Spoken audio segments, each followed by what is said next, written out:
Bonsoir. Bonsoir, bienvenue dans votre tout premier épisode de l'apéro. L'apéro. Un tout nouveau concept qu'on vous présente. Avant de commencer les choses sérieuses, puisqu'on vient de les finir, mais après au montage on les remettra au tout début, permettez-moi de vous introduire mon co-animateur, le formidable, l'incroyable, le perspicace Nils. Et laissez-moi vous présenter mon co-animateur, Arthur. L'apéro, c'est ce avec quoi on a commencé. On vient de finir avec notre invité, avec qui nous avons pu du coup apprendre un petit peu à connaître son histoire, son parcours, son mode de vie, c'est ce qu'il pense, son point de vue sur énormément Sa taille de chaussures. Ta taille de chaussures, nous ne l'avons pas fait pendant le repas. 44,5. 44,5. Il a des grands pieds. Et pas que. Nous avons donc fini ce repas par un digestif qui a été précédé par un dessert, qui a été précédé par le dîner. Et je vous propose de commencer cette émission avec l'apéritif. Oui, nous allons manger et aussi boire de l'alcool, mais c'est important de signaler que l'abus d'alcool peut être dangereux pour la santé et qu'il faut toujours boire avec modération, chose que nous faisons tout au long de cette émission.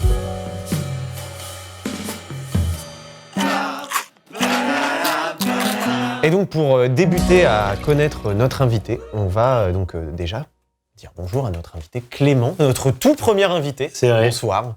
Bonsoir. Comment tu vas ? Très contente d'inaugurer ce concept. Hâte de découvrir tout ça et de boire ces mets. Tu bois les mets, Je bois les mets. C'est bien. Je bois C'est bien. les mets Moi, j'aime beaucoup le concept. et je- J'aime et je- beaucoup. Non mais c'est bien. on a une certaine vibe, c'est bien. En plus, ça trop fait la bien. 4e fois qu'on demande à Clément comment il va. Non, mais C'est pour ça que je commence à m'emmêler dans... C'est pour être sûr qu'il J'avais préparé un discours d'entrée, c'est pour ça marche plus. Mais visiblement, ça va plutôt bien. Arthur te connaît déjà un petit peu, moi beaucoup moins. Donc je vais te demander un petit peu de te présenter un peu ton parcours, ton histoire, ta vie, sur un temps assez court, ce qui est dur sur une vie complète. Et je te propose pour ça un petit jeu. Le premier petit jeu. Attends, assez court. Le premier. Ça veut dire quoi? Et à partir de quand, surtout, ma vie commence? Tu vas voir, Eh ben, tu vas voir, justement. on va t'expliquer le concept.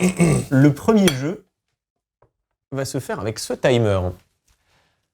Ce qui va se passer, c'est que je vais te donner 5 minutes. Ah, ça va. Pas une seconde de plus. Tu vas voir 5 minutes, c'est 5 minutes. parfait parce que c'est à la fois trop long pour pouvoir faire les choses assez rapidement et en même temps c'est extrêmement court, tu ne vas pas pouvoir dire tout ce que tu veux. En 5 minutes, il n'y a qu'une seule règle.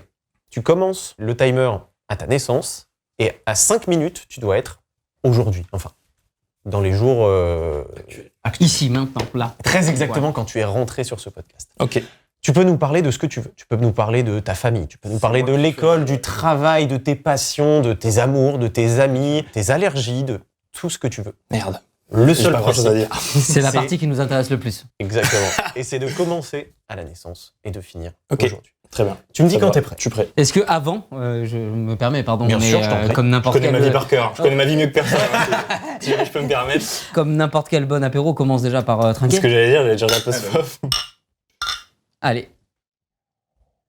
Et j'ai taché la nappe. Voilà, pour commencer, très bien. Ça commence très très bien, mais voilà, moi je suis comme ça, c'est les aléas du direct. T'es prêt? 5 minutes. 3, 2, 1. Et tu peux y aller. Je laisse les 5 premières secondes, c'est cadeau. Il confirme. Alors, je nais le 28 mars 1999 à Montpellier, voilà, ici même, pas très loin d'ici finalement, puisque nous sommes à Montpellier. Et suite à ça, donc je grandis dans un village toute mon enfance pendant quelques années avec mes 2 parents et mon frère, qui a 2 ans et demi de plus que moi. C'est pas important, mais je précise, parce que j'ai un peu de temps. et donc voilà, jusqu'à mes 5 ans, on vit tous les 4, puis c'est juste avant mes 6 ans, mes parents se séparent. Le reste de mon enfance, je le passe avec mes parents séparés, mais mon père qui habite à côté quand même. Ça s'est toujours passé en très bons termes, c'est-à-dire que mes parents sont encore proches à l'heure actuelle. Mais voilà, ils vivaient plus ensemble, donc on y allait qu'un week-end sur 2, et pendant les vacances, etc. Mais globalement, voilà, la partie familiale de l'enfance, elle s'est beaucoup passée comme ça. Rien de dramatique, on a eu une enfance assez stable et tranquille à ce niveau-là, soit du côté donc, de ma mère, mon père et mon frère, autant que la famille étendue, donc les grands-parents, les cousins, etc. Tout s'est toujours très bien passé. On n'a jamais eu de gros problèmes familiaux. Donc à ce niveau-là, je suis quand même assez content d'avoir eu une enfance calme, on va dire amicale et scolaire. Tout s'est très bien passé aussi. J'ai eu beaucoup de facilité à l'école. J'avais pas énormément d'amis, j'étais pas hyper extraverti, on va dire, mais je m'entendais bien avec tout le monde. Voilà, j'avais quelques bons amis, mais sans plus. Collège, c'était un petit peu une extension de ça. En parallèle de ça, j'avais commencé la musique, donc je faisais de la musique à côté de l'école et je jouais beaucoup aux jeux vidéo. Voilà, c'était mes deux gros piliers en dehors de l'école. Mais voilà, scolairement, tout se passait toujours très bien.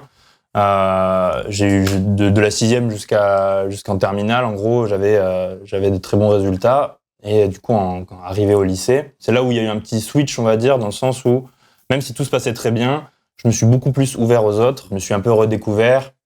C'est à ce moment-là où je commençais à vraiment sortir, me faire vraiment des amis en dehors. Les gens avec qui je traînais le plus, c'était en ligne avant ça. Donc à ce niveau-là, c'est surtout au lycée que je me suis ouvert, on va dire. Et en termes de développement personnel, ça a été la période la plus importante, on va dire, pour moi à ce moment-là. Aucun problème personnel particulier à ce moment-là non plus. Par contre, j'identifiais que j'étais un gros flemmard et que j'avais et que déjà je ne bossais jamais de chez moi. Donc dès que j'arrivais chez moi, je finissais les cours, la première chose que je faisais en arrivant chez moi, c'était allumer mon PC et rejoindre mes potes pour jouer, tu vois. Donc j'ai jamais pris l'habitude de bosser. Et au moment de faire nos choix pour après le bac, c'est ce moment-là qui était le plus compliqué parce que du coup, moi, j'ai toujours eu envie de faire des très longues études en astrophysique qui m'auraient pris au moins 8 ans, ce que je n'ai jamais pu faire du coup. Mais ça n'a jamais été frustrant pour moi parce que j'avais vraiment pas envie de faire des longues études. Je sais que j'aurais décroché, quoi. Je sais que j'aurais décroché par manque d'envie de bosser, en tout cas depuis chez moi. Donc du coup, je me suis tourné vers deux autres secteurs qui m'intéressaient, les jeux vidéo et la vidéo. Jeux vidéo, il n'y avait aucune école qui me plaisait dans le coin. Pour faire de la vidéo un peu plus, mais c'était un gros pari parce que j'avais jamais fait ça jusqu'au moment de rentrer en école, en fait. Donc j'ai fait le choix de rentrer en école. Finalement, pari fructueux parce que ça m'a plu. Et après ce moment-là, du coup, j'ai commencé à vraiment bosser de mon côté. Au début, à plusieurs, en collectif. Et à terme, je dirais au bout d'1 an et demi, 2 ans, j'ai commencé à vraiment bosser beaucoup plus tout seul et à me déplacer, du coup, à être un peu plus mobile. Et là, du coup, ça va faire 1 an et demi que je bosse, que je me déplace beaucoup. Je suis pas du tout sédentaire. Et j'aime beaucoup ne pas être engagé à un endroit précis. J'aime beaucoup me déplacer, en fait. Donc, je bouge beaucoup Montpellier, Paris, et sinon les autres villes en fonction de...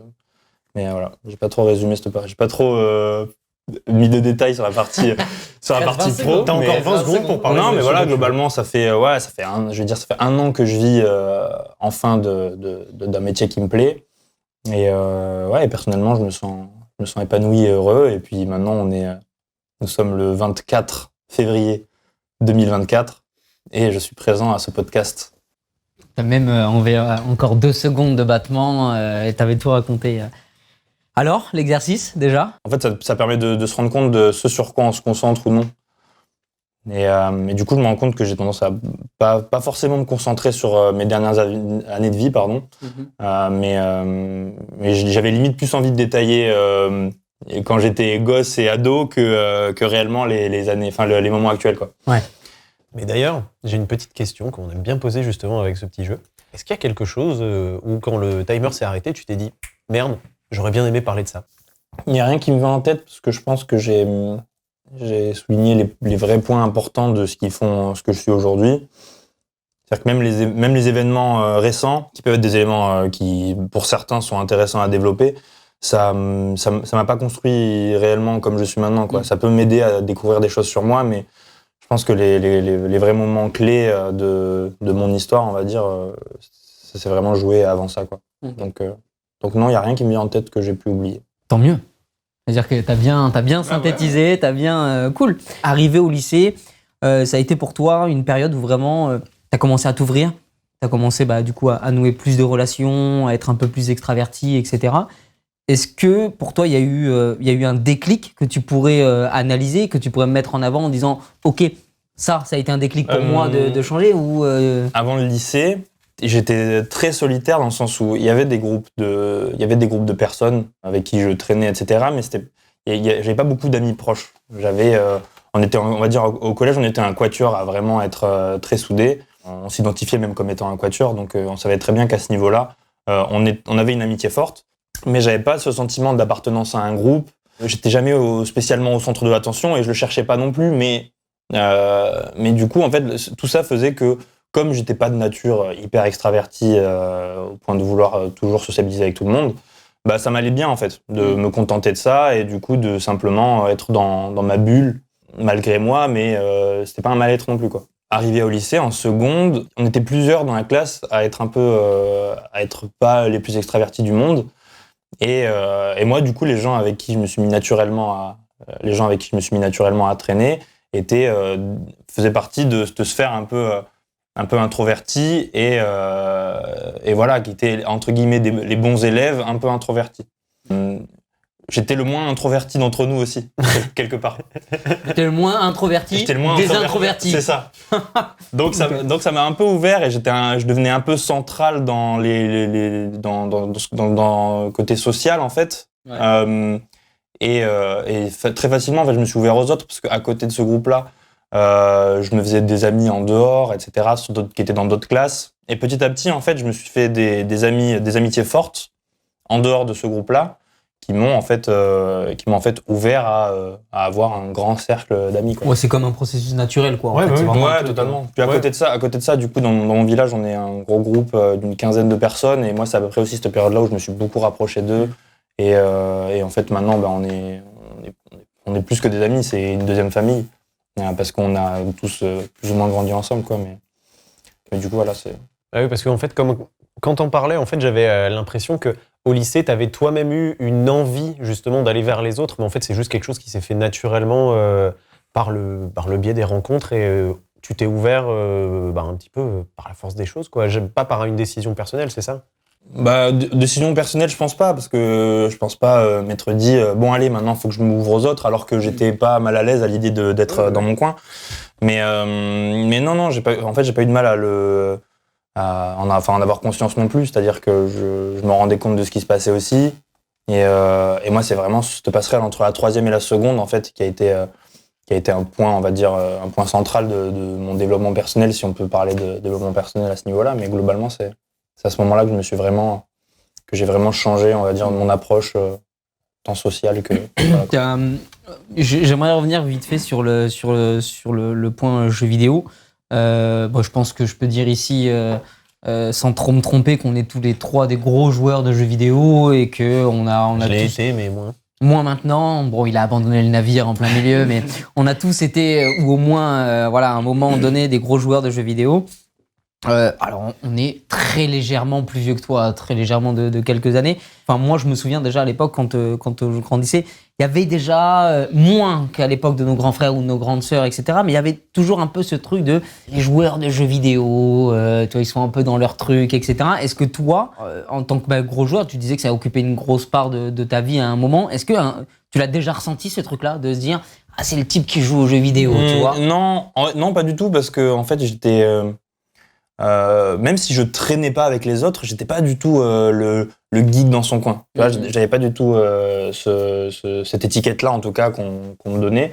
Et globalement, j'avais quelques amis qui étaient donc pas nombreux, comme je disais, mais c'était des amis qui faisaient partie des entre guillemets des gens qui étaient bien aimés des groupes. Donc en fait, il y avait personne qui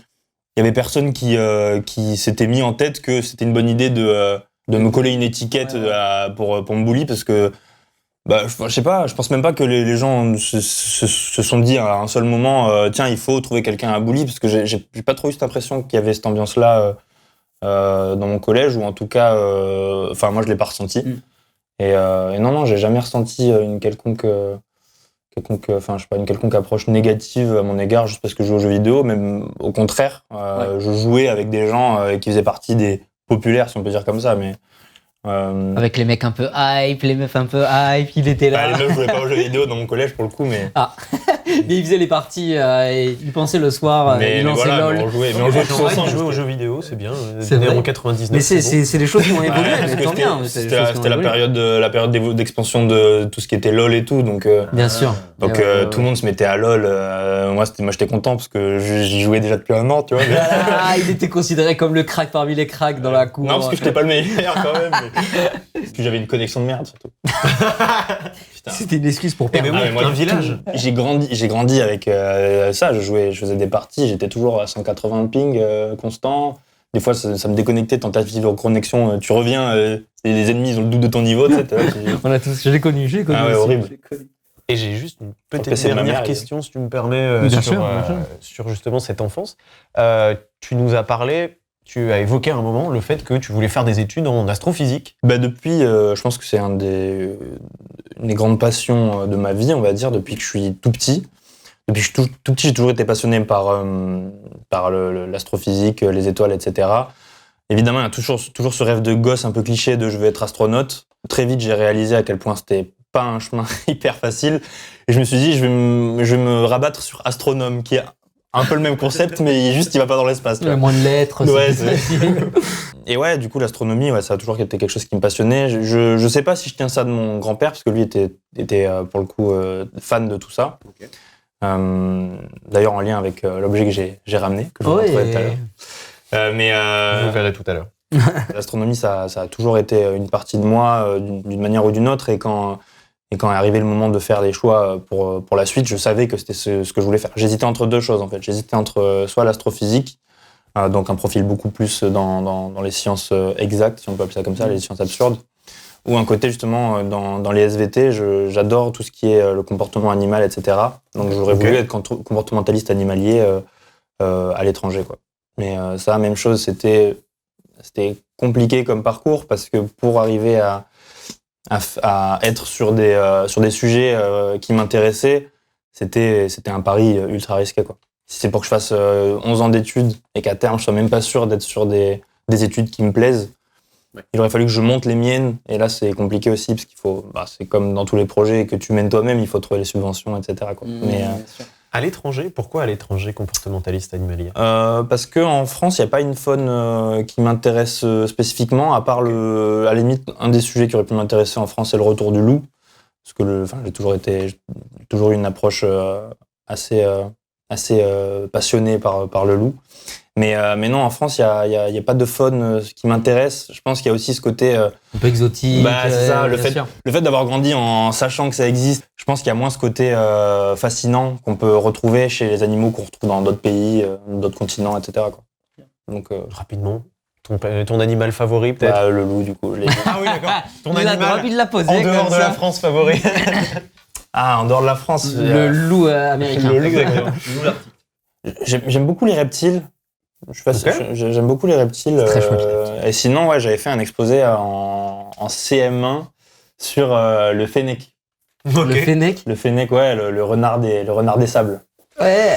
Et ouais, je kiffais vraiment, je trouvais ça super beau. Mais j'aime beaucoup en fait ces animaux un peu mignons, type pandarou et tout, voilà, tout ça là, c'est. Ok. Je reprends. De la bière. Ah ouais, Tu je reprends. reprends de la bière. Et j'ai une petite question, parce que depuis tout à l'heure, on parle beaucoup jeux vidéo, études, ton enfance, adolescence et tout. Moi, de tout l'exercice sur les 5 minutes, t'as absolument jamais parlé de relations amoureuses ou quoi que ce soit. Est-ce que c'est volontaire de ta part d'avoir omis ce truc-là, ce qui pourrait se comprendre tout à fait, tu vois, ou c'est juste que tu t'es dit, bon, Non, c'est vrai que ouais, j'ai même pas pensé, mais en fait c'est même pas volontaire. Je me suis pas dit tiens, je vais pas en parler parce que c'est touchy. Au contraire, ça l'est pas du tout. Mais c'est que déjà de mon côté, j'ai jamais été dans une relation sérieuse. Et c'est pas pour moi, ça a jamais été central dans mon développement personnel non plus. Voilà, ça va, oui. Ouais, ça va et toi? Je vais reprendre aussi, attends. J'ai le sens du rythme. On attend peut-être les pauses pour ça servir. Le sens du timing. Non, c'est parfait. J'ai jamais été dans une relation sérieuse. J'ai vécu quelques aventures, mais ça a jamais été ça n'a jamais été central dans mon quotidien. Voilà, je pense que je me suis aussi beaucoup éloigné de ça. Je sais pas si c'est par peur ou je sais pas. Je saurais pas dire exactement. Ouais. Non, mais je sais pas. Ça m'est venu en tête. Je te connais déjà un petit peu mieux. Ouais, j'ai découvert, moi, la passion pour le comportement des animaux. Ouais. Voilà. Je savais pas. Voilà qui, je pense, conclut en tout cas notre première partie donc sur l'apéritif. Moi, j'ai passé un bon apéro. J'ai passé un très passé bon un bon apéro. apéro. Bah écoute, ouais, je vais reprendre quelques trucs avant que ça s'en aille. Tu as bien raison. Hop, je vais me faire 4 ou 5 tartines le temps que... Histoire de gagner du temps. non, parce que comme je fais que parler, j'ai pas le temps de manger du coup. T'inquiète, mec, on le garde après. Quand on aura fini l'émission, ça restera sur le côté. Je vais en embarquer un peu dans mes poches. On a des tupers si tu veux. Vas-y, parfait. C'est bon.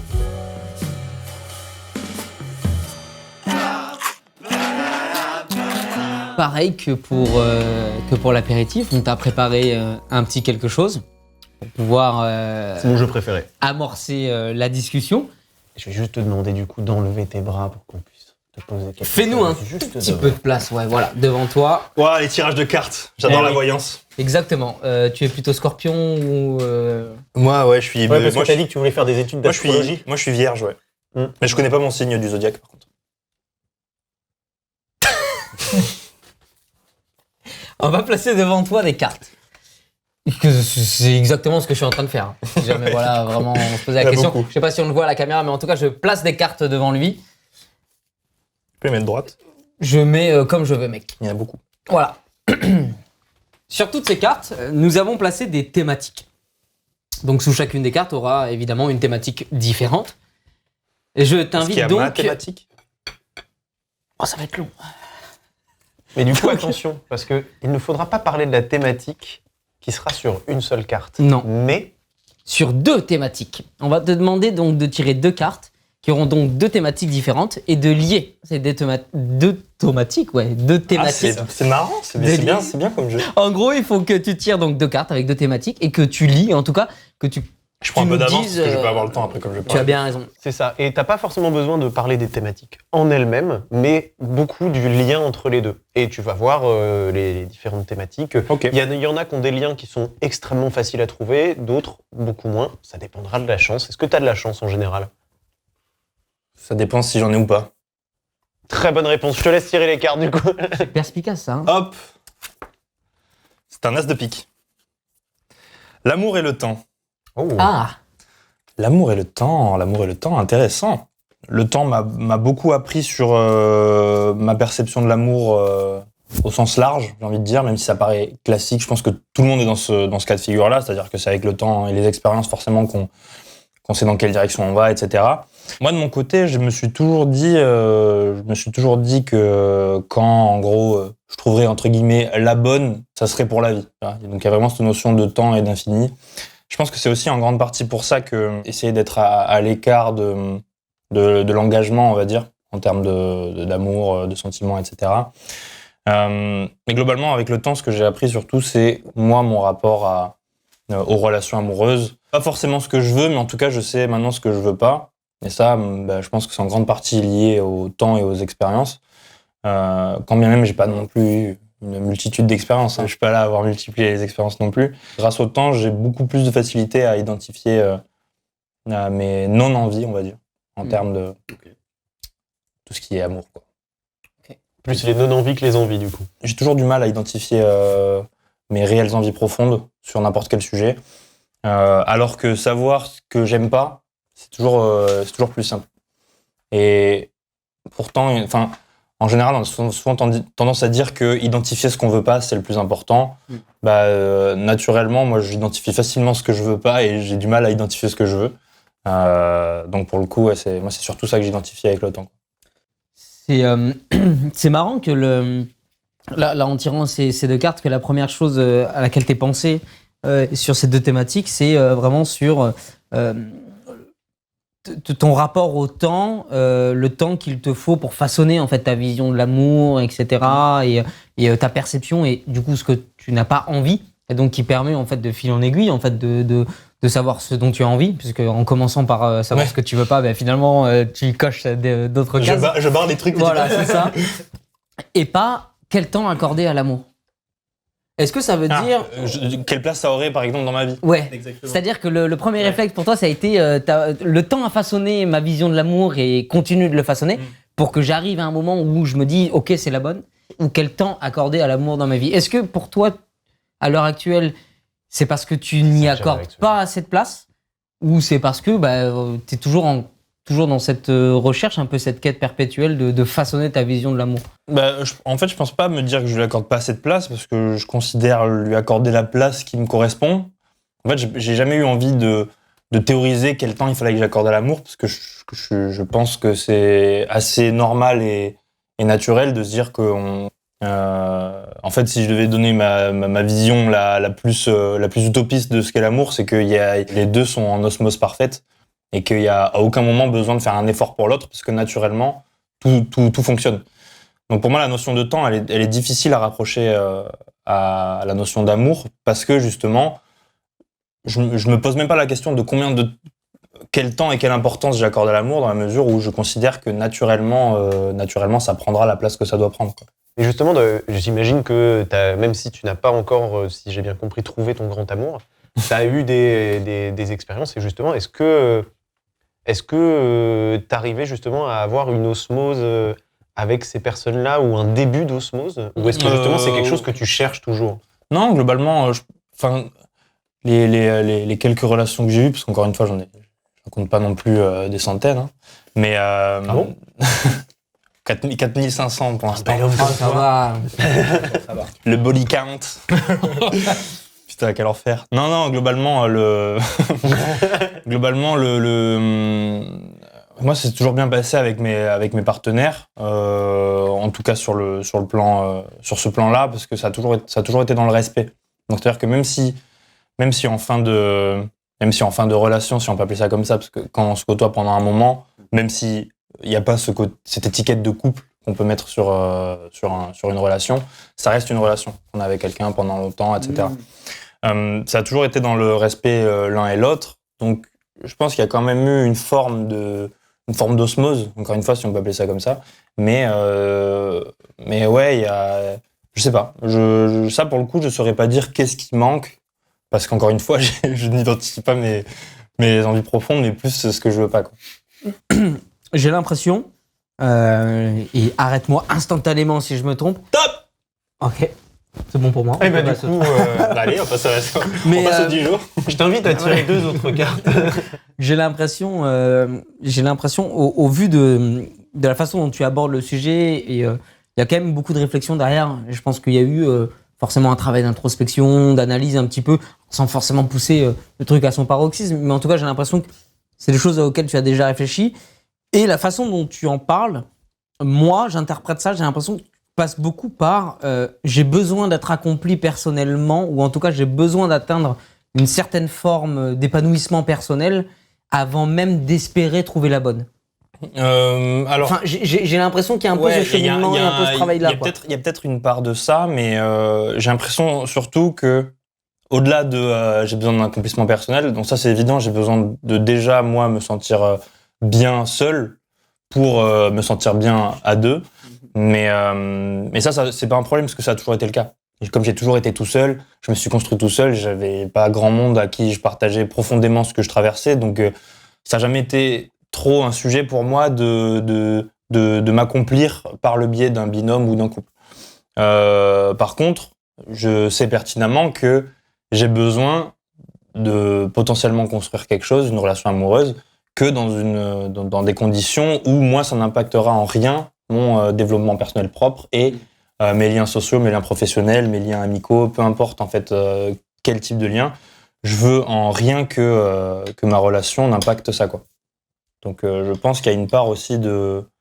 Ouais, il y a forcément une part de moi qui me dit faire attention d'abord à moi et puis après à l'autre, quoi. Ce qui est plutôt sain, j'ai envie de dire. Enfin, à titre personnel, ce qui est plutôt sain.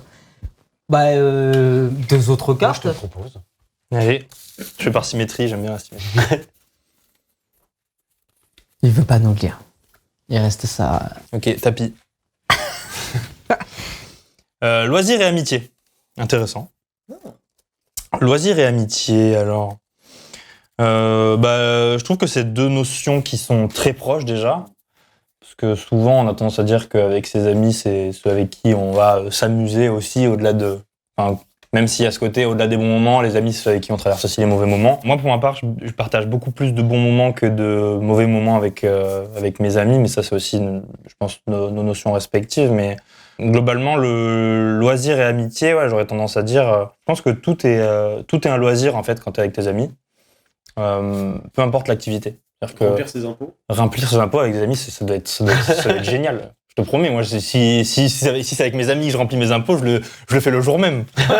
J'arrête de procrastiner. Là, si je dois remplir mes impôts, des fois, je tarde de plusieurs mois après le délai. Là, je me dis, si tu le fais avec des amis, c'est tranquille. Tous les jours. C'est le tips de ce soir. Faites tout avec vos impôts. Non, globalement, ouais. Avec des amis. Quels amis aussi, j'ai envie de dire, mais je pense que avec chaque relation amicale, on va avoir des loisirs qui vont être un peu différents. Moi, j'ai la chance de pouvoir compter sur beaucoup de personnes parmi mes amis. Donc globalement, je sais très bien que peu importe l'activité, il y aura toujours des gens avec qui ça sera vraiment un pur loisir de le faire, parce que j'ai que des amitiés très différentes. L'aspect loisir, j'ai du mal à l'assimiler à un truc en particulier, parce que pour moi, tout est un loisir à partir du moment où t'es avec des amis. Tu associais beaucoup, donc, du coup, les amis au loisir. Et tu as aussi beaucoup parlé de tes amis comme une seconde famille. Et je sais que tu évolues dans le milieu de la vidéo, qui a ses codes, qui est régi en fait par plein de choses, qui est un milieu un petit peu précis, quand même, un milieu professionnel. Est-ce que pour toi, donc du coup, le fait de te retrouver avec cette seconde famille, avec ces amis qui, pour la plupart, j'imagine, ne sont pas issus de ce milieu ou n'évoluent pas dans ce milieu, c'est aussi une manière pour toi de te couper un peu de tout ça, pour un milieu qui a quand même, j'imagine, beaucoup de pression, travaille un peu à flux tendu. Ça te permet de te couper un peu de tout ça et te retrouver dans une bulle, quoi, l'espace d'un instant. Attends, je mets juste une question en plus là-dessus. Tu assumais que du coup ces amis n'étaient pas dans le milieu de la vidéo. Est-ce que c'est vrai ou dans le milieu de la vidéo, j'ai des amis, mais il se trouve que cette sphère-là du village dont on parlait, Ok. Non, il n'y en a aucun qui travaille dans... Ok, ça marche. Je pense sincèrement que me retrouver avec eux, c'est aussi une manière de respirer, moi de m'écarter de cette bulle-là, parce qu'en fait, faut savoir que ce milieu-là, ou n'importe quel milieu, à partir du moment où tu es entrepreneur, c'est-à-dire que tu es toi-même à l'origine de ta propre activité, que tu es en recherche constante de qu'est-ce que tu vas faire demain, en fait, tu es sollicité sans arrêt. Et quand je dis sans arrêt, c'est que même à des heures pas possibles, un dimanche soir à 23h, il faut que tu sois disponible sur ton téléphone, parce que si on t'appelle pour quelque chose d'important, voilà. Donc c'est une astreinte à 24 heures sur 24. Et le problème en fait de ça, c'est que du coup, on en oublie en fait de penser à soi et de penser à autre chose que son travail. Et moi, ça m'est souvent arrivé d'être proche de saturer, on va dire. Jamais burn-out, parce que burn-out, pour moi, ça correspond à quelque chose où tu es dans une... Fort, ouais. Surtout au-delà de quelque chose de très fort, c'est souvent une activité qui correspond pas à tes envies, etc. Là, ça correspond à mes envies, je me régale, je kiffe ce que je fais, mais par contre, il y a des fois où j'ai envie de souffler, j'ai envie de penser à moi et de pas avoir en tête toutes mes responsabilités et mes obligations. Et ça, c'est quelque chose que je ressens justement quand je suis avec mes amis de Cournon, etc. Parce qu'on a ce truc où chacun a son activité de son côté, personne fait la même chose. C'est assez ouf parce qu'on est plus d'une quinzaine, on est entre 15 et 20, on va dire.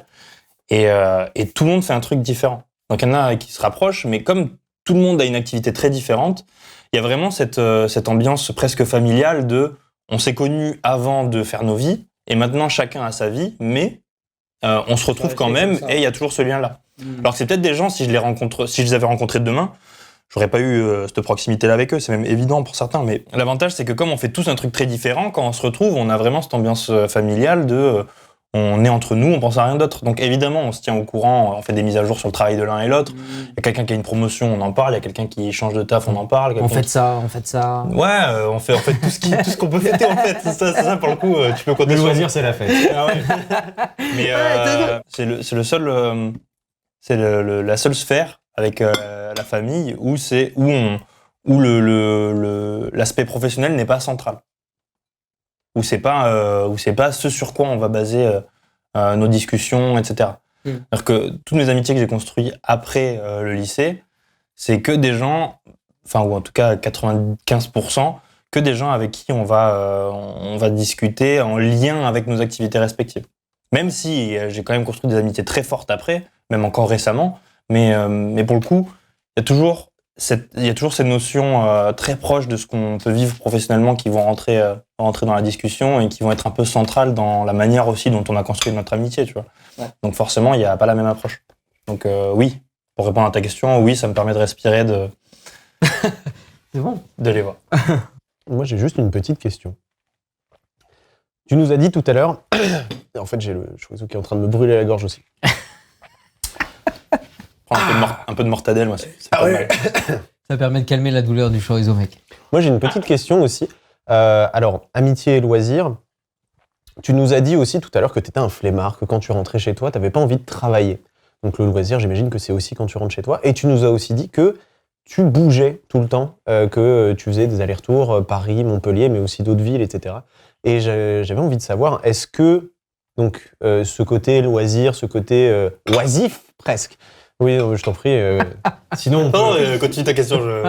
Désolé, j'étais pas du tout. Non, mais en plus, il a assez bu, je pense. Okay. Mais non, mais j'avais une question du coup sur quand tu es en déplacement, parce que tu as l'air de dire que tu l'es assez régulièrement. J'imagine déjà que ça efface ce côté flemmard de quand j'arrive chez moi parce que tu n'es plus jamais chez toi. Mais du coup, quand tu es là-bas, est-ce que tu crées des amitiés avec lesquelles tu peux avoir un loisir ? Est-ce que tu les fais en ligne ? Ou alors est-ce que tu es vraiment concentré sur ton travail et que du coup, ce loisir et cette amitié passent après quand tu reviens justement à Cournonterral, à Montpellier ? Quand je me déplace déjà, évidemment, j'ai pas du tout le même comportement que quand je suis chez moi, parce que quand je suis chez moi, je fais rien. Hop, attention, parce que t'as repris ton verre, là, je crois. Au cas où. Ok, ça marche. Pas de souci. Vous voulez qu'on profite de ce blanc pour un refill ? Tu en veux ? Pourquoi pas ? Allez. Un petit refill qui sera comme ça. Le refill est là. Eh, c'est comme ça, on a les moyens, la production a les moyens, les refills se font comme ça. Merci la régie.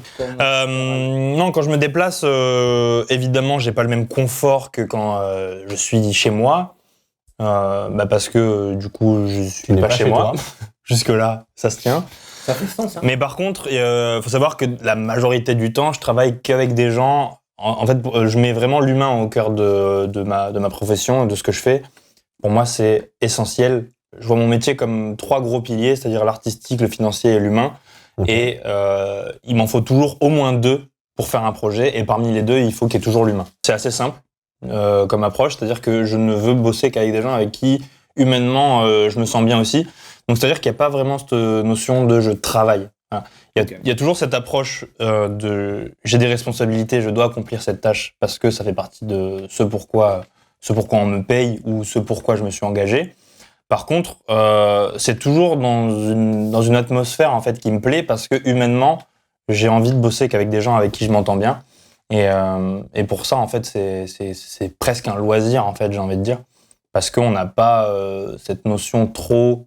De pénibilité, entre guillemets. Ouais, mais il y a un mot plus stylé pour dire ça. Bon, pénibilité stylée, voilà. Je sais pas. Il n'y a pas cette notion de pénibilité stylée qu'on peut ressentir quand on pense au travail. Voilà, je sais pas si ça répond à ta question. Et ça répond à peu près à ma question, mais par contre j'ai une petite question aussi, c'est on parle de ton travail, on parle de tes déplacements, on parle de la vidéo. Quel est ton travail ? Eh bien, ouais, c'est vrai ça. Oui, c'est vrai, tout simplement, c'est pertinent comme question. Parce que même moi je ne le sais pas. En fait, il est très large parce que globalement, ce que je fais, c'est de la réalisation. Et du cadrage, c'est-à-dire qu'on peut dire que je suis réalisateur et chef opérateur des productions sur lesquelles je travaille, en général. En ce moment, c'est majoritairement du clip, ou en tout cas du contenu vidéo destiné à l'industrie musicale. Okay. Et sinon, après, ça peut s'élargir. C'est-à-dire que ça m'arrive de bosser sur des productions plus institutionnelles, de bosser sur de la fiction aussi. Mais globalement, voilà, le gros de mon travail, c'est de la réalisation et être chef op. Mais ça s'élargit aussi parce que je vais aussi bosser sur de la DA, donc soit de la DA visuelle, soit de la DA qui peut être étendue à la musique, etc. L'idée, c'est de construire, en fait, j'aime bien construire un univers. DA, la direction artistique. Direction artistique, c'est ça. Et pas la direction d'acteur, pour les gens comme, par exemple, Monsieur Azria. pas le même métier. C'est pas le même métier, ça n'a rien à voir. Il y en a un qui est m'éclate. Bon, bref, on va pas... Du coup, la DA, direction artistique. Non, ouais, globalement, c'est ça, c'est surtout ça en fait. On va dire DA visuel, réalisation, chef-op, etc. Mais je suis encore en construction, on va dire, de ma patte artistique. Voilà, parce que j'ai toujours ce besoin de rechercher, de trouver vraiment ce qui m'anime et ce qui me fait kiffer de faire. Ça dépend le temps de cuisson. Ouais, c'est ça. Parce que pour l'instant, tu sais pas mal de choses que tu ne veux pas faire, mais t'as pas encore trouvé exactement ce que t'as envie de faire. Waouh, Si je t'as bien suis travaillé. bien. Bah, c'est... Non, en vidéo, j'ai un peu moins de mal à. Ok. J'ai moins de mal à trouver ce que je veux faire en vidéo que que mes types de relations amoureuses. D'accord. C'est-à-dire que tu me donnes un clip à faire, je peux te le faire pour demain. Par contre, tu me dis construire une relation amoureuse, là, je vais avoir un peu plus de mal, quoi. Oui. En un jour, je pense qu'aucun d'entre nous n'a... Moi, j'ai une toute dernière question. Permettez-moi je vous arrête dans ce fun. Bah, super. Pardon, désolé. Vraiment, je suis le casseur d'ambiance. Fidèle J'ai une fun. toute dernière question avant qu'on mette fin du coup au dîner. Je t'en prie. Et ça, on s'en fout. Tu veux tirer les dernières cartes? Pose-toi ta question, je vois en fonction. Dis-la très rapidement. Tu réponds très rapidement.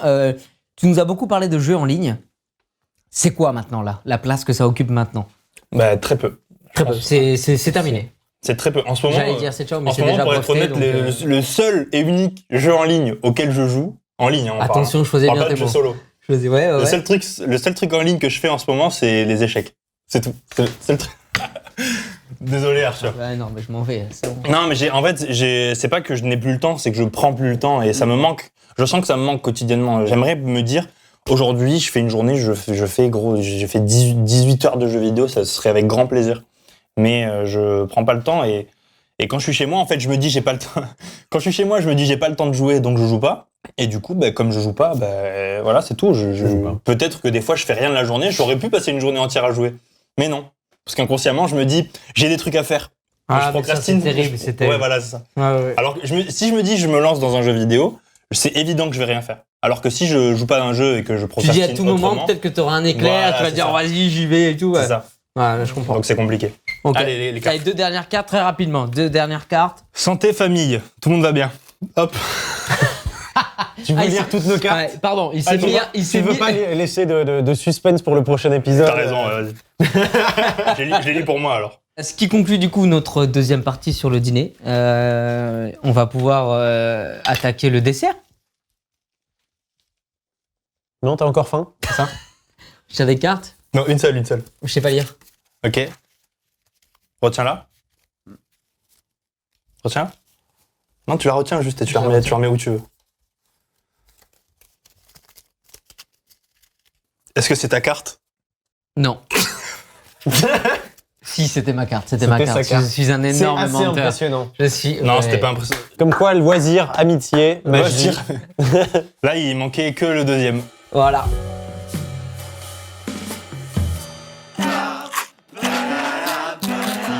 Waouh!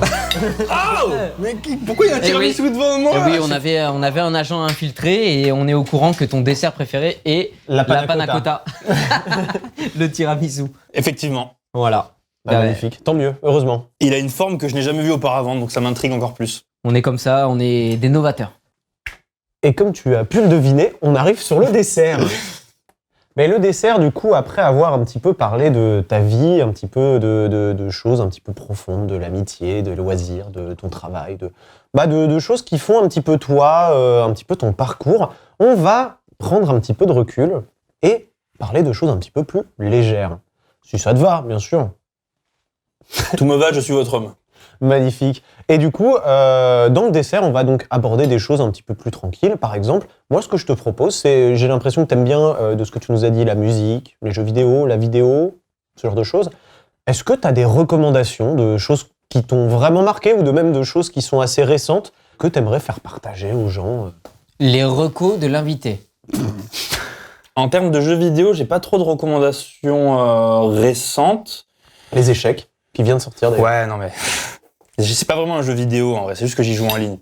Depuis très récemment, je me suis mis. Mais moi je suis un grand amoureux de la saga Zelda, donc j'ai envie de recommander les Zelda, mais pas les derniers. Alors, désolé, je vais faire Là, on est d'accord.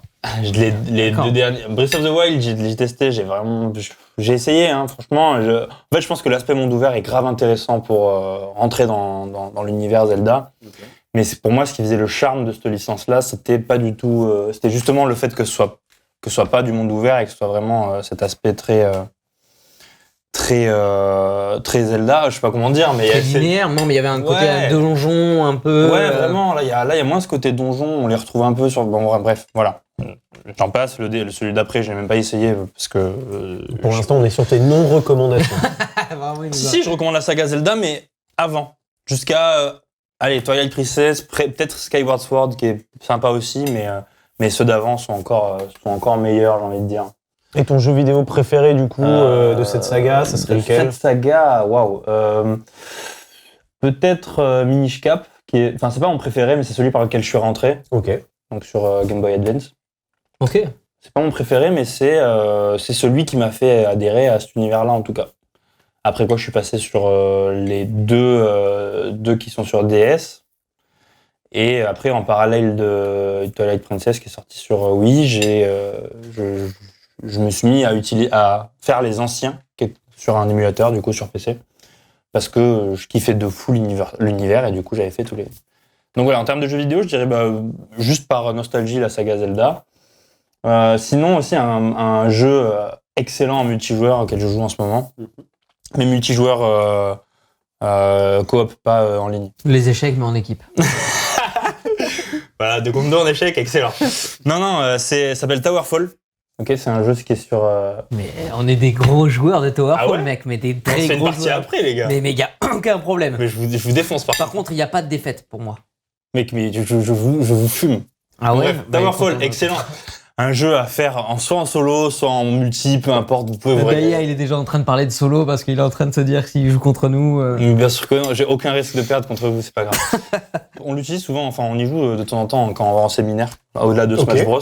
Quand on fait des séminaires, on prend Smash Bros, Mario Kart et Towerfall.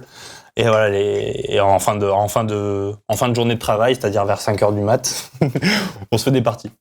Non, franchement, c'est cool, c'est un jeu multi qui se joue jusqu'à 6, 8 même. Non, 6, il me semble. Ouais, 6.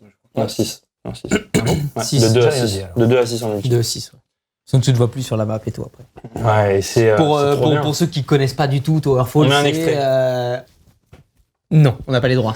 Mais Towerfall, c'est un petit jeu en 2D, un peu style 8 bits, hein, c'est ça, en termes de design, ou 12 bits peut-être, entre 8 et 12 bits.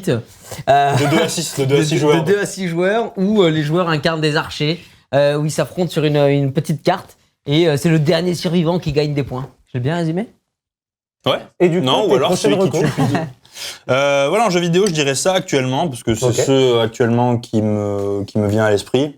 Bien sûr, après des jeux vidéo, j'en ai une plénée à laquelle j'ai joué, mais je sais pas si ça se dit, mais en tout cas, moi je le dis.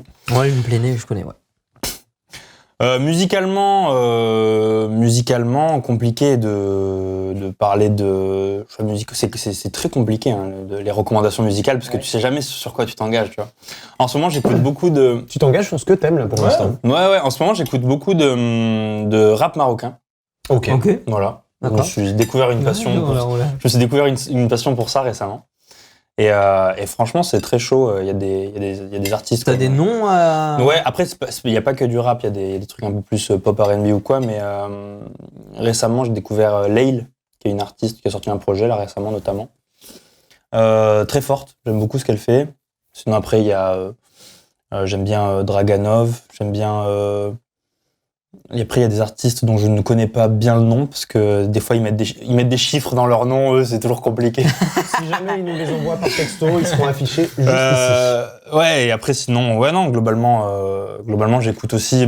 En fait, tous les gens avec qui je bosse, c'est des gens que j'aime bien écouter. Je pense qu'il y a aussi une attache, affective qui fait que le fait de bosser avec certaines personnes du milieu de la musique, du coup, ça me fait aussi beaucoup plus facilement apprécier ce qu'ils font, même si c'est pour beaucoup déjà un univers musical qui me touche. Là, en plus de ça, le fait de pouvoir bosser sur un projet va me faire beaucoup plus facilement écouter quotidiennement, en fait, des projets. De base, je suis pas trop adepte d'écouter quotidiennement quelque chose, sauf certains artistes très précis. voilà, il y a certains artistes que j'écoute, je peux écouter à l'année sans trop de problème, mais en général, ouais, j'essaie de toujours renouveler ce que j'écoute. Ok. Non, parce que j'allais C'est dire, intéressant. j'allais dire pour toi qui réalise du coup, surtout dans le milieu musical, tu disais en ce moment. Est-ce que pour toi, c'est quelque chose qui t'encourage à écouter ce que fait l'artiste, qui te pousse à l'écouter, Clairement. ou au contraire, tu te dis bon, je bosse beaucoup sur ces projets, je vais peut-être écouter autre chose. Comme j'adore ce que je fais comme activité, que je prends du plaisir à le faire, bah, du coup, je repousse absolument pas tout ce qui peut se passer dans la sphère professionnelle. Donc, toutes les musiques sur lesquelles je peux être amené à travailler sont des musiques que je prends aussi du plaisir à écouter. Et même certaines musiques sur lesquelles au début sont pas forcément mes préférées d'un projet ou quoi, bah à terme je me régale à les écouter aussi parce que le fait de travailler dans des conditions telles que celles dans lesquelles je travaille me fait encore plus facilement apprécier tous les acteurs qu'il peut avoir dans une production. Ouais, bien sûr, ça te permet d'avoir une approche différente sur les projets, sur les sons eux-mêmes. Même là récemment, cette semaine, je sors de séminaire sur lequel on a juste fait de la créa donc en termes de prod et de top line. Il n'y a aucune parole, mais je me régale à écouter ça, alors que le son il est même pas fini. Ouais, il est à 50%, il manque, il y a rien qui est écrit. Peut-être qu'il y a beaucoup de choses qui vont bouger, il y a aucun mix, etc. Quand tu dis top line, c'est Top line, c'est la partie mélodique de la voix qu'on va apposer en fait à un son. En fait, par exemple, l'idée dans la musique, c'est que en termes de créa, on va d'abord faire la prod, donc tout ce qui est l'instrumental. Donc ça, on a des compositeurs qui se mettent dessus. Et après, selon la méthode de travail de chacun, ça dépend du style musical, ça dépend aussi de l'approche de l'artiste. Mais il y en a qui aiment bien d'abord poser des top lines. Donc ce qu'on appelle top line, c'est vraiment la partie mélodique de ce qui va être posé en fait en termes de voix, etc. Ouais, c'est la façon de poser la voix sur la prod en fait qui a été faite sur la mélodie. Totalement. En fait. Et du coup, tu te retrouves avec des enregistrements sur lesquels il y a que l'instru et la top line.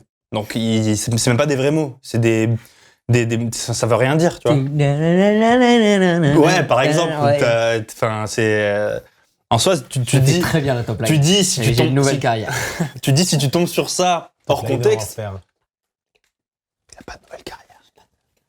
Tu dis si tu tombes sur ça hors contexte, bah tu te dis qu'est-ce qu'il a foutu en fait. Ouais. Alors que c'est évident que quand tu sais que c'est des top lines, c'est des top lines. Ouais. Mais pour le coup, en fait, toute cette phase créative là est tellement intéressante que c'est même ça en fait, je prends du plaisir à l'écouter aussi parce que ça a une histoire dans laquelle j'interviens quoi. Et si tu peux me permettre, je pense que tu as bien fait de pas suivre l'astrophysique. Parce que. Non, mais. Non, Parce que t'es nul en maths, connard. c'est pas ça, c'est. Vraiment, là, le principe de cette partie-là, c'était de te poser des questions sur tes passions, les trucs qui t'intéressent le plus en ce moment dans les choses créatives ou quoi que ce soit, ou en sport, ou peu importe, mais dans les choses qui te passionnent, et t'es directement revenu sur ton travail. Et je trouve ça assez beau, parce que du coup, ça veut dire que t'as une vraie, profonde passion pour ce que tu fais, et tu le vois aussi comme quelque chose qui te passionne justement, qui t'apporte énormément de choses, même culturellement, et juste, je trouve ça vraiment très beau et très enrichissant que tu vois ton travail de cette manière-là. Ouais, c'est vrai. En fait, finalement, au début, on parlait juste de recommandations musicales, et c'est vrai que je me suis facilement étendu là-dessus, mais c'est clair que quand tu fais ce qu'on appelle un métier passion, c'est souvent les métiers artistiques, les métiers passion, parce que en général, c'est un métier qu'on commence sans avoir l'envie fondamentale d'en vivre, juste parce qu'on est animé par ça. Moi, en l'occurrence, même si on peut parler de métier passion, parce que ça reste un métier artistique, je le considère pas comme tel, parce que quand j'ai commencé mes études, c'était déjà avec l'envie d'en vivre. C'est-à-dire que je me suis pas dit, je vais faire de la vidéo, et après coup, je me suis dit, et si j'essayais d'en vivre? C'est plus dès le début, je me suis dit, c'est un secteur dans lequel C'est d'abord je me verrais l'argent, ensuite le plaisir. L'argent, toujours l'argent. Non, évidemment pas. Sinon, je serais pas là. Je vous adore, les gars. Non, et après, voilà, on a fait le tour des passions. Qu'est-ce qu'il y avait d'autre? Ouais, non. Si, on n'a pas fait le tour des passions. Je sais de sources sûres. On me dit à l'oreillette que t'es quand même un gros consommateur d'animé. Ouh, ouais, Et ouais. c'est vrai. Là, j'utilise D'accord. ma carte Joker de je le Ouais, connais ouais, un c'est peu vrai. en Bah oui, dehors. parce que moi, du coup, on n'en a pas parlé depuis le Ben début. voilà, je joue la carte Joker, là, je sors. Voilà, le truc. Sujet très sensible aussi, attention. Sujet, bah, bien sûr, mais il nous faut une reco, un animé là, dernièrement qui t'a, Dernièrement, ou en tout alors, cas que tu recommanderais si déjà, jamais c'est tu t'étais j'ai face à tendance quelqu'un. à être très assidu sur ce que je commence. Et j'ai aussi une consommation qui est presque méthodique. C'est horrible de dire ça, mais Il a un calendrier avec les épisodes qu'il va regarder chaque jour et tout. Presque. Pam. en fait, non mais c'est presque ça parce que en gros, ce que j'adore faire en fait à chaque saison, c'est-à-dire que pour ceux qui connaissent un peu le principe des sorties d'animé, ça marche par saison. Saison, c'est pas saison 1, saison 2, saison 3, c'est printemps, enfin en gros hiver, printemps, été, automne, dans l'ordre. Et ce qu'il faut. Donc vraiment les saisons, quoi. Oui. Ouais, Vraiment, c'est ok. c'est comme ça que fonctionne le calendrier de sortie des animés, ouais. Et c'est pour ça que Pour tous les jours. quasi tous les animés sont sur 12 ou 24 épisodes, parce Ok. que ça correspond à une ou deux saisons. Ok. Donc les 24, ça joue sur 6 mois, Ouais. on va dire. Ah oui, car on apprend aussi des choses. Et en gros, chaque saison, il y a une première semaine, ou sur 2 semaines en tout cas, sur lesquelles il y a le premier épisode de tous les animés qui sortent à cette saison. Ok. On le garde au montage. Et par habitude, moi j'ai tendance à... Ça va Nils? C'est bien Nils. Super pour la caméra.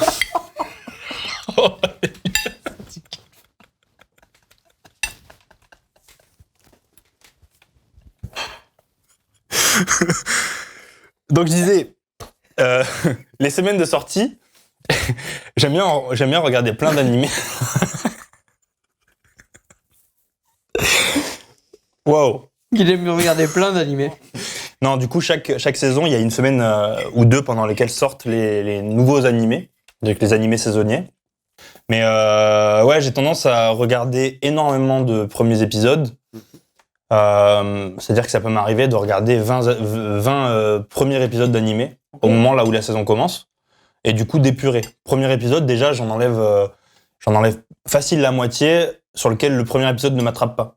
Ok. Et je me retrouve du coup avec déjà peut-être qu'une dizaine d'animés. Et c'est après sur la dizaine, il y en a sur lesquels je décroche naturellement. Quand au bout d'un moment je me dis ah tiens j'ai pas regardé l'épisode de ça, c'est que je me dis bah ça m'intéresse pas. Et là par contre ça doit faire depuis printemps 2023, donc là ça va faire ça fait 9 mois quoi on va dire que j'ai pas rattrapé tout ce que j'ai en retard. C'est impossible, tu pourras pas. Non mais pas rattraper dans le sens je vais tout regarder. Ouais. Mais il y a des trucs sur lesquels je sais pertinemment que j'ai envie de voir la suite. Ok. Par exemple, récemment, il y a la suite de Hell's Paradise qui est sortie. Je sais pertinemment que j'ai envie de le voir, tu vois. La suite de Hell's Paradise est sortie, j'étais même pas au courant. Et ouais, en fait, c'était en 2 parties, la première saison. Et voilà. Et donc un manque de temps, c'est ça? Non, moi, j'aime pas la notion de manque de temps. Ça n'existe pas pour moi. D'accord. C'est drop. Ouais, pour moi, ça n'existe pas le manque de temps. De dire j'ai pas le temps, ça n'existe pas. Mais par contre, Donc je d'intérêt, du coup. ne prends pas le temps, ça existe, tu vois. Oui. Moi, je sais que je le prends pas. C'est pas parce que ça me tient pas à cœur. C'est juste parce que il y a pas un moment où je prends le temps de le faire. Il y a des moments où je me dis putain, j'aurais adoré faire ça plutôt qu'autre chose, mais c'est trop tard. Ou alors me dire ah tiens, j'aimerais bien faire ça, mais peut-être que c'est pas le bon moment. Bon, il y a une notion de c'est pas le bon moment effectivement qui peut rentrer en compte, mais cette notion de manque de temps pour moi, c'est jamais une excuse pour rien, même pour les loisirs. Donc Ça marche. Et du coup, des recos en animé, Hell's Paradise, c'était quelque chose. récemment de nouveau, j'ai envie de dire, parce que sinon récemment l'année dernière, il y a eu aussi la fin de l'Attaque des Titans, la fin pas la fin, mais la suite de Demon Slayer qui était très attendue, voilà, qui font partie des trucs un peu mainstream que tout le monde peut. Et toi, là, si tu devais en donner un seul, là, on te dit, tu peux. Quelqu'un qui a jamais regardé d'animé ou de manga. C'est quoi l'objectif? Parce que en fait, j'en ai tellement qui sont dans mon top que. Un néophyte qui est là, il te dit, attention, caricature, évidemment, mais qui dit, je connais pas trop les animés, vas-y, j'aimerais bien essayer, est-ce que tu m'en conseilles un que je pourrais kiffer? Pour moi, pour un néophyte, Je le fais bien. déjà, en fait, par expérience et pour avoir vu beaucoup de personnes en fait rentrer dans cette sphère animée, je sais pertinemment que l'animé qui a convaincu le plus de néophytes, c'est l'Attaque des Titans. Ok. Et je l'ai vu parce que j'ai énormément de gens de mon entourage qui ne sont pas du tout dans ce délire animé, culture japonaise, manga, etc. Et qui pour autant, quand ils regardent l'Attaque des Titans, c'est « Wow, mec, incroyable » et tout, tu vois. Ouais. Donc je me dis, faire rentrer quelqu'un qui n'est pas du tout de cet univers par un animé ou par un manga, c'est ce qu'ils préfèrent lire, mais c'est pour moi une œuvre qui est complète. Et je sais que la fin en a déçu plusieurs. On ne spoilera pas. Moi. Mais globalement, ça reste une œuvre qui est très complète, tu vois. Ça reste une œuvre qui est très complète et sur lequel qui t'attrape tout le long, en fait. Puis surtout, il y a quand même... c'est assez simple, en fait. Enfin, je veux dire, c'est assez ancré. L'histoire se termine assez vite pour pas qu'on ait ce sentiment de lassitude qui peut arriver avec certaines œuvres de manga qui finissent jamais.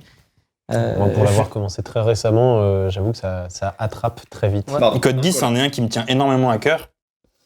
Parce que en fait, il a une approche qui est très intéressante et en termes de style graphique aussi. C'est quelque chose que j'ai pas vu dans d'autres animés, quoi. Ok. Et surtout, c'est un animé qui a été créé à partir de pas de manga, quoi. Ouais. Qui est plutôt rare. Ce qui est plutôt rare. Ouais. Surtout pour un animé qui fonctionne, en fait. Ouais, en général, c'est très souvent par contre, il y en a eu un après la nuit. Ah, d'accord, intéressant. Donc intéressant. C'est de très bonnes recours. Donc regardez Code Geass parce que pour le coup, l'œuvre est entière et ce n'est pas une adaptation. Et je crois, il me semble, si on n'a pas oublié de le faire, on l'a fait. On l'a fait. Avant le tournage du coup de cette émission, on a demandé à Clément de venir avec un objet. Un objet qui... à tous nos invités d'ailleurs. Bien sûr. De venir avec un objet qui serait prêt à nous laisser dans le décor, en fait, pour pouvoir l'ajouter au fur et à mesure. Ça peut être n'importe quoi, même un mégot de cigarette, un stylo, une liasse de billets, peu importe. Voilà, n'importe quoi. Et, si elle disparaît du décor, c'est pas de votre faute. Et du coup, on t'invite du coup à nous présenter cet objet que tu es prêt à nous laisser dans le décor. Ok. Alors, voici mon objet. Oh. Ok. D'accord. Okay. Et qu'est-ce que c'est ? C'est un dessous de plat. Arrête. Donc on peut tout simplement mettre nos verres. Bon, c'est pas très stable, mais parce qu'il faut que je bosse dessus, c'est un prototype encore. D'accord. Ouais. Non, en fait, c'est une carte du système solaire. Ok. Par contre, en fait, la raison pour laquelle c'est pas dérangeant que je m'en sépare, c'est que en fait, c'est précis, mais que sur l'année en cours. Ok, ça marche. Et c'est quelle année du coup ? En gros, 2011-2010. En gros, l'idée, c'est qu'ici, on peut tourner pour être à la date précise. Là, il y a un petit repère. Hop, par exemple, ici, je me mets au 25 décembre. Et ici, on voit à quoi ressemble le système solaire au 25 décembre de l'année 2010, quoi. Excellent. D'accord. Et d'où ? Alors, on avait dit un stylo, tu pouvais, ou même ce que tu avais dans tes poches, mais c'est génial. Ça, je trouvais ça intéressant parce que pour le coup, ça résonnait avec moi aussi. Ouais. Le fait que tu aies abandonné l'astrophysique et que tu abandonnes cet objet, c'est ça. Tout est lié. Donc c'était à mon grand-père, mais écoute, il s'en servira plus parce qu'il est mort. Ok. Ouais.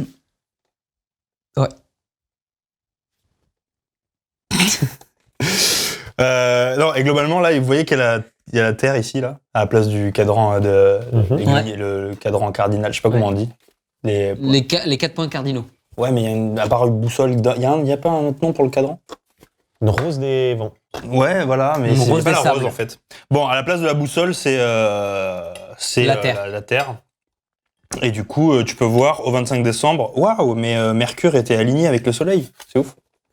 Et en fait, quand tu tournes, ça fait tourner les planètes en fonction de leur vitesse de rotation. Mais attends, il est un peu bloqué. Bon, vous pouvez naviguer entre décembre et janvier, c'est très bien aussi. Et j'avais une question, moi, c'est est-ce qu'il y a un objet dans ta vie, que ce soit un objet précieux, pas du tout précieux ou quoi que ce soit, qui est un objet qui justement a énormément de valeur pour toi, mais malgré le fait qu'il n'ait aucune valeur financière, et qui a un sens fort pour toi ? Est-ce qu'il y a un objet comme ça qui te parle et que tu as ? Ben, je suis pas très attaché moi tout ce qui est très symbolique, très. C'est pour ça en fait. Ça, en fait, quand on parle de valeur, ça, il y a une petite valeur sentimentale dans le sens où je me dis, bah, c'est un peu la passion d'héritage entre guillemets de mon grand-père, mais je suis pas attaché à tous ces symboles-là de C'était à mon ancêtre, donc j'y suis attaché. Donc il n'y a pas vraiment d'objet auquel je suis rattaché en termes de symbolique. Et la question ne demande pas à avoir une réponse obligatoire. Cette réponse fonctionne très bien. Après, j'ai quand même une attache particulière à, je pense, mes jouets et peluches d'enfance, sur lesquels j'en garde la quasi-totalité, en fait, encore maintenant. C'est intéressant. En fait, là, pour le coup, j'y suis pas attaché dans le sens où si je les vois pas, je panique, tu vois. Ouais, bien sûr. Mais je vais avoir du mal à les jeter, tu vois. C'est-à-dire que j'ai encore un bac entier de, je pense, il doit faire bien 1,50 m3. Je sais pas du tout à quoi ça correspond. C'est énorme. C'est énorme. Je le visualise. Non, mais c'est un gros. Voilà, j'ai une grosse mallette, en gros, dans laquelle j'ai des grosses peluches. Et j'ai même encore deux immenses panthères noires. C'est encombrant pour rien, tu vois. Mais on sait jamais. J'ai encore des peluches chez moi que je garde parce que ça me fait chier de m'en séparer. Mais en soi, c'est pas la fin du monde si je les ai plus, tu vois. Ouais, mais tant que tu peux les garder, tu les gardes. Parce que pour le rappel à l'enfance, les souvenirs que ça évoque. Ouais, et puis en fait, j'ai eu du mal aussi à me défaire de ça, mais je pense que ça vient surtout de ma grand-mère côté maternelle. Okay. Elle a très ce truc de tout garder. C'est-à-dire que chez elle garde tout. T'ouvres le moindre tiroir, t'as des trucs d'il y a 50 ans, tu vois. Et du coup, ma mère, elle a gardé ça. Donc chez nous, on a plein de tiroirs dans lesquels il y a plein de trucs qui datent d'il y a je sais pas combien de temps. Et donc du coup, moi, par réflexe et habitude... Mimétisme même. Ouais, voilà. En fait, ma chambre, c'était un condensé de toute ma vie pendant les 20 dernières années, quoi. Et donc du coup, j'ai dû faire un rangement immense de tout ça et de ne garder que l'essentiel. En vrai, moi, je trouve ça chouette.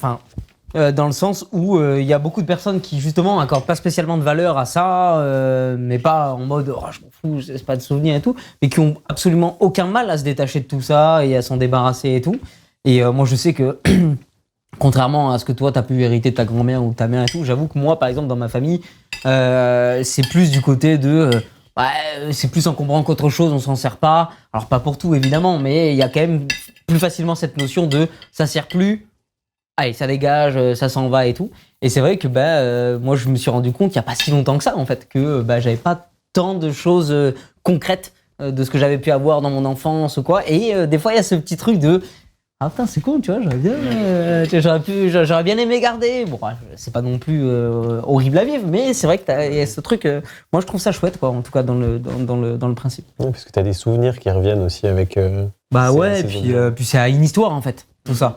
Même si tu t'es pas dit, j'imagine que quand tu ouvres la malle, tu regardes pas la panthère en disant 18 juin 2002, j'ai trop kiffé. Non, par contre, ça m'a fait ça avec d'autres trucs. En rangeant, je suis tombé sur des trucs, je sais pas encore ce que je dois faire, tu vois.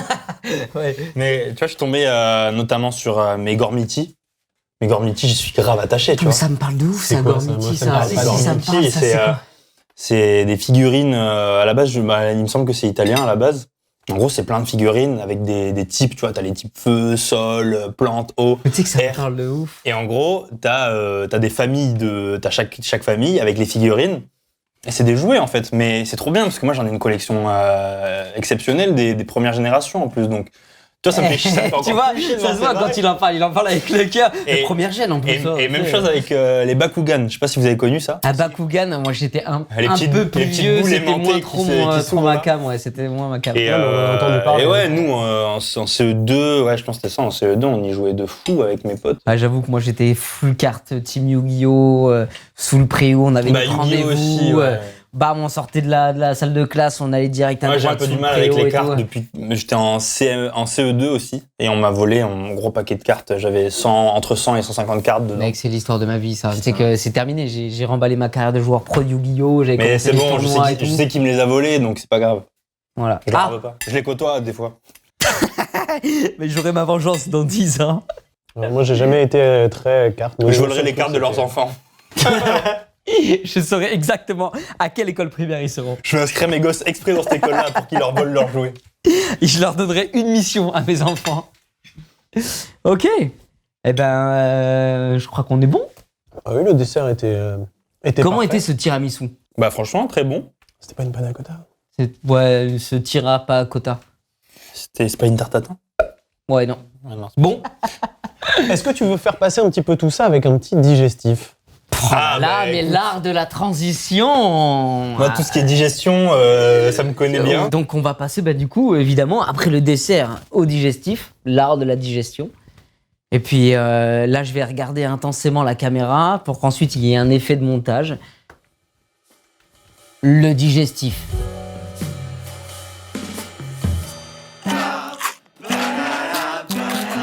Et nous voici donc du coup dans la dernière partie de cette émission, Déjà. le digestif.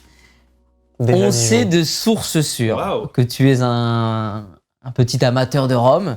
Donc sur ce Dijon, on a fait C'est une comme ça qu'on petite... fait, non Exactement, c'est vraiment comme ça qu'on fait. Voilà. Donc on a pris un petit rhum arrangé pour ce digestif. J'espère qu'il va te plaire. Accompagné de Un petit chocolat. chocolat. Petit chocolat pour accompagner le tout. Et de la même manière que à l'apéritif et au dîner, on avait un petit jeu pour pouvoir lancer un peu la discussion. On s'est dit qu'en général, dans un repas, lorsqu'on arrive au digestif, c'est là où on arrive à des discussions peut-être plus Métaphysique, un petit peu plus profonde. philosophiques, Ok, etc. je Voilà. vois ce que tu veux dire. Tu vois exactement ce que je veux dire. On s'est dit, puisque Nils et moi sommes des joueurs de jeux de rôle, donc Exactement. nous avons à notre disposition Des jeux qui font rire, tu veux dire. Exactement. des jeux de rôle, mais Ok. aussi des jeux drôles. Ça peut, les deux peuvent être. Les deux fonctionnent très très bien. Après, en général, on n'est pas très drôle, mais on a à notre Ouais. disposition un large panel de dés. Et donc, on s'est dit que ça pourrait être sympa de te donner ce dé-là. Et en fait, on va t'expliquer le Vous savez concept. comment qui est s'appelle très cette simple. figure? Non, comment Alors là, c'est le moment où il va briller là. Un icosaèdre.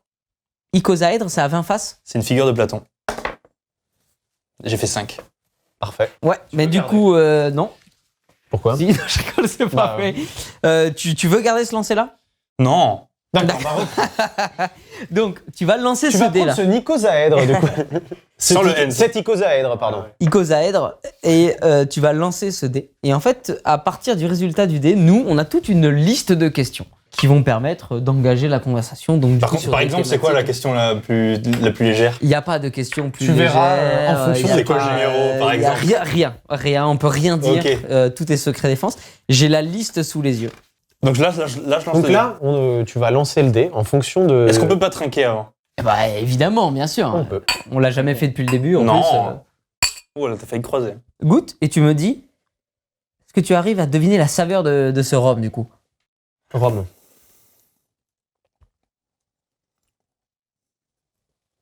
En fait, à l'odeur, il y a un truc que je reconnais.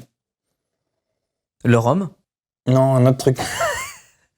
On dirait qu'il y a du cumin. Et c'est un rhum cumin. Et on dirait qu'il y a de la vanille. C'est de la vanille, bien joué. Ah. Oh, il est bon. Du premier coup. Ah, il Moi, est je bon. suis très rhum arrangé.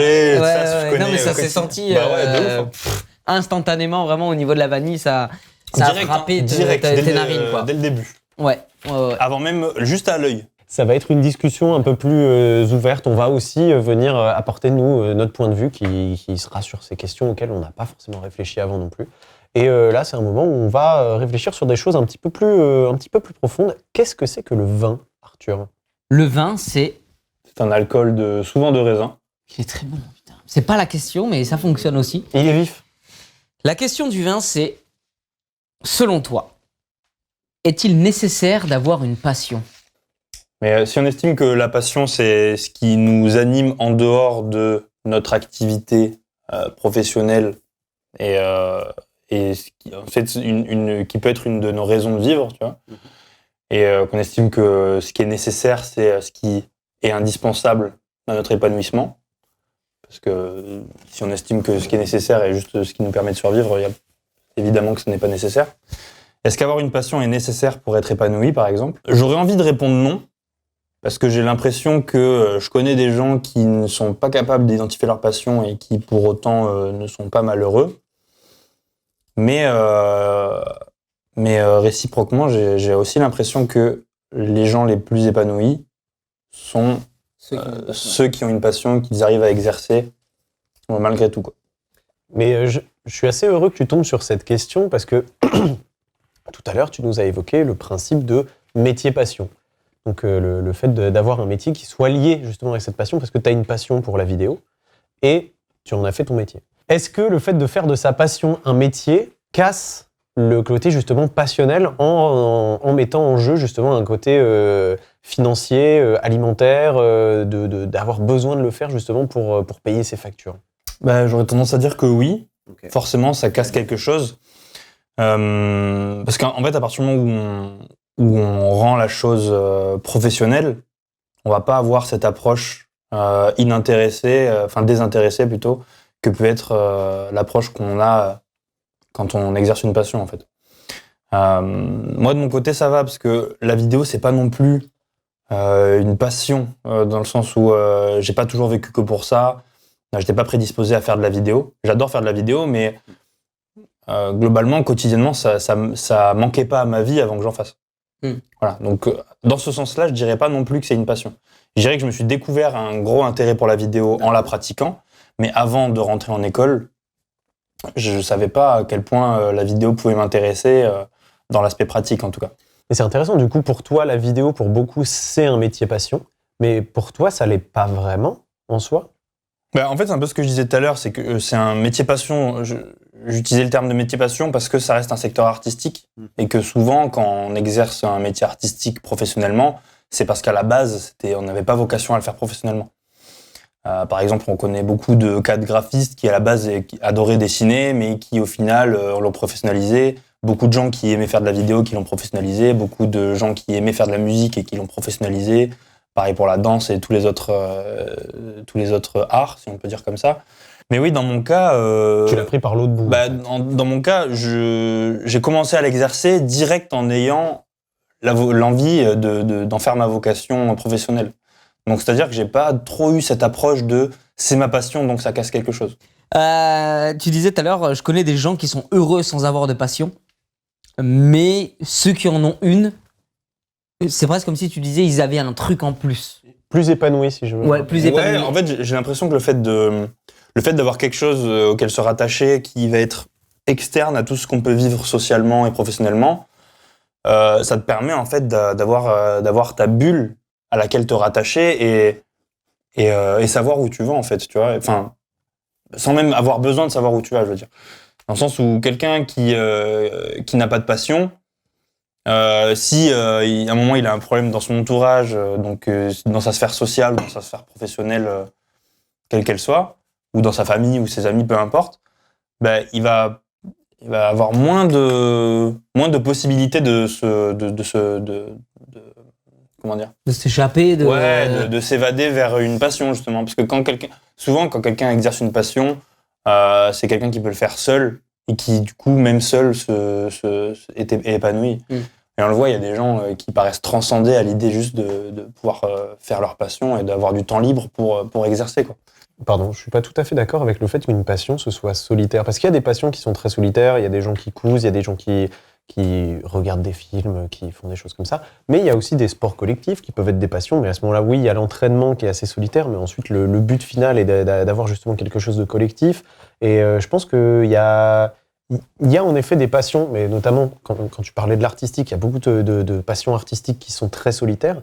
Mais je pense qu'il y a aussi beaucoup de passions qui impliquent justement les gens autour et qui peuvent même la passion peut créer un cercle. On parlait tout à l'heure de l'amitié, des liens qu'il y avait avec le travail, les passions, etc. Et je pense qu'il y a une possibilité de se créer aussi un cercle de gens autour avec certaines passions, pas toutes. Non, c'est vrai. C'est vrai, mais globalement, on se Surtout à l'ère on se d'Internet. rapproche du fait que c'est quand même tes envies à toi et toi seul qui mènent à cette passion-là. Et c'est pas parce que ces gens-là sont avec toi. Si c'est vraiment une passion, peu importe ceux avec qui tu vas pratiquer, t'es censé t'épanouir. Parce que si c'est l'activité en elle-même qui t'épanouit... La pratique de la Voilà, passion, entre guillemets. En soi, si tu pouvais pratiquer avec des robots, je dis n'importe quoi, bah, peut-être que tu kifferais autant. Après, si c'est vraiment le lien social qui te Je l'avais passionne... pas vu comme ça, mais du coup, oui, d'accord. Mais je vois ouais, ce que tu veux après, dire. je te rejoins dans le sens où dans beaucoup de cas, il y en a qui sont épanouis en grande partie parce qu'il y a aussi ce lien social. Et dans les sports collectifs, notamment, ça peut être totalement le cas. Le fait de l'accomplissement en groupe, etc., c'est quelque chose qui forcément est fort pour beaucoup, tu vois. Ce côté, on est une équipe, et on a réussi aujourd'hui, tu vois, ou même sans avoir réussi, mais on a donné ce qu'on avait à donner. Et ça, c'est évident que dans les sports collectifs, tu le retrouves et il y en a pour qui c'est hyper épanouissant. Donc oui, je te rejoins sur ce que tu disais. Effectivement, on n'est pas obligé d'être seul pour faire une passion. C'était quoi la question Est-il nécessaire d'avoir une passion ? Ouais, donc, Selon toi, non, pas forcément, mais Non. ça amène quand même à un certain épanouissement. Bah, si on apporte la petite variante de nécessaire pour être épanoui, non. Enfin, parce que de base, si la question c'est juste est-il nécessaire d'avoir une passion ? Non, parce qu'on peut vivre sans. Mais est-ce que c'est nécessaire pour être épanoui ? Là, je dirais pas non plus que c'est nécessaire. Par contre, ça aide énormément. Il y en a pour qui vivre sans passion n'est pas un problème. Bien sûr. Ils savent pas trop, tu vois, ils ont rien à faire, ils savent pas trop ce qu'ils vont faire. Ils ont mais pas pour autant, spécialement. voilà, ils vivent leur bout de chemin et ils sont très heureux comme ça. est-ce que tu veux tirer une autre question? Là, je sens que ça le passionne, le lancer de dés. Ah, il nous Parce a, que il moi, nous a j'avais dit un- avant que Moi, tu avais fait du jeu de j'ai un rôle. nécromancien niveau 7 sur Donjons et Dragons. Oh, 9. Je vais reprendre ma liste de Je questions. crois que j'ai un corps du Valhalla niveau de bronze qui me permet de réveiller une armée. Ah ouais ? Au niveau 7 ? Hein ? Au niveau 7 ? Non, mais c'est le premier objet que j'ai eu. Je fais genre de m'y connaître, mais je m'y connais pas. J'ai vu dans ton regard l'hésitation Je l'ai eu niveau 2 ou 3, je crois. Ah ouais, non, bah là, le MJ était très sympa quand même. C'est mon Très père. sympa. Vraiment, le daron qui lui a filé les objets. Ouais, si, tu peux faire ça. t'inquiète. Ouais, C'est lui qui a fait il lui un a dit que donjon, c'était tiens. Donjons et Il a Dragons, fait un ouais. donjon, tiens, t'es niveau 7. Ok, le 9. Oh. Oh, Faut-il, toujours selon toi, hein, faut-il ralentir le progrès ? Non. Ah, tu veux retirer ? c'est une belle émission. En fait, on peut pas. Faut-il... ça dépend de quoi on parle, encore une fois, ça dépend du référentiel aussi, mais... Mais justement, l'intérêt, en fait, c'est cette question est large exprès. Ouais, C'est ouais. voir un petit peu toi, justement. Mais moi, j'aurais ton tendance à premier dire avis. que non, parce que même si ça fait beaucoup de mal aussi, le progrès, on s'en rend compte encore actuellement, notamment avec tout le côté IA, etc., qui est très controversé. Pour moi, il faut pas le ralentir, il faut juste apprendre à vivre avec. Quand on articule, ça donne ça comme phrase. J'aime beaucoup. Faut apprendre à vivre avec et surtout à identifier les risques, tu vois, du progrès. Et aujourd'hui, si on nous disait OK, est-ce que vous préférez vivre avec votre confort actuel grâce au progrès ou vivre avec le confort d'il y a 50 ou 100 ans, je pense que rares sont ceux qui diraient bah ouais, grave, il y a 100 ans.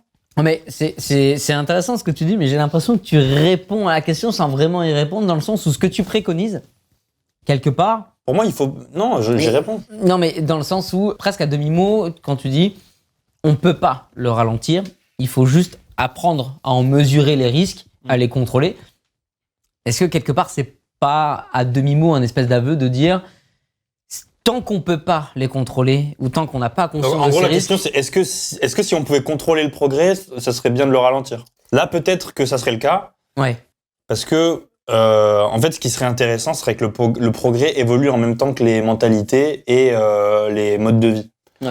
Le problème, c'est qu'actuellement, c'est pas le cas et le progrès, il va beaucoup plus vite que l'évolution des mentalités. Le progrès et les innovations ne vont pas être utilisés tout le temps à bon escient et vont surtout, dans beaucoup de cas, être controversés parce que ça fait peur, en fait. Ça fait peur de voir la technologie, les innovations qui évoluent plus vite que nous et de se dire, merde, je suis déjà dépassé pour mon temps alors que déjà, il y a des trucs que je comprenais pas. Et du coup, apprendre à évoluer avec ça, c'est compliqué et ça nous donne l'impression que le progrès est réservé à une élite dans un monde où on fait que mettre en avant le fait que on doit de plus en plus être tous égaux. Donc en fait, le progrès, il devient élitiste alors que il est un peu contradictoire avec les notions d'équité, quoi. Ouais. Mais on proposait pas justement de revenir sur un progrès qui est dans le temps, mais de voir si le progrès actuel peut se ralentir sur son innovation. Parce que justement, tu viens de le souligner et c'est intéressant, le progrès va très vite, mais beaucoup dans les pays développés. Et en fait, on a du mal à implanter justement ce progrès partout.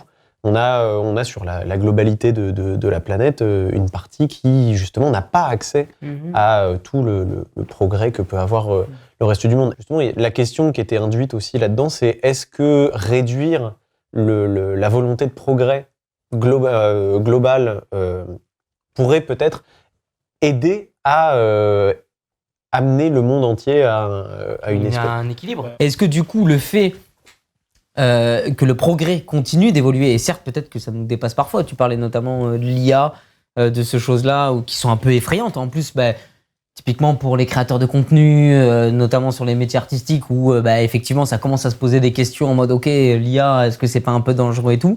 Mais est-ce que du coup, l'apparition inéluctable quelque part, parce que on peut pas le faire disparaître si c'est là, est-ce que du coup, le fait que ça apparaisse, que ça progresse, etc., c'est pas implicitement quelque chose qui tire vers le haut pour continuer le progrès là où des gens l'ont pas forcément. Par exemple, moi je vois un truc qui est tout bête, c'est des gens qui n'ont pas forcément de moyens, des gens qui n'ont pas forcément accès à des formations, qui n'ont pas accès forcément aux connaissances qu'on pourrait avoir. L'apparition typiquement de ces IA qui facilitent en tout cas la création artistique sur des aspects pourrait aider justement à la création eux-mêmes de ces gens qui n'ont pas forcément réussi à rattraper tout le reste et tout. Je sais pas. En fait, je me dis, de la même manière que ce que tu disais tout à l'heure, je me dis que c'est inévitable. Maintenant qu'on ait conscience que c'est là et qu'on ne pourra pas le ralentir parce que de toute façon, c'est impossible de ralentir le progrès.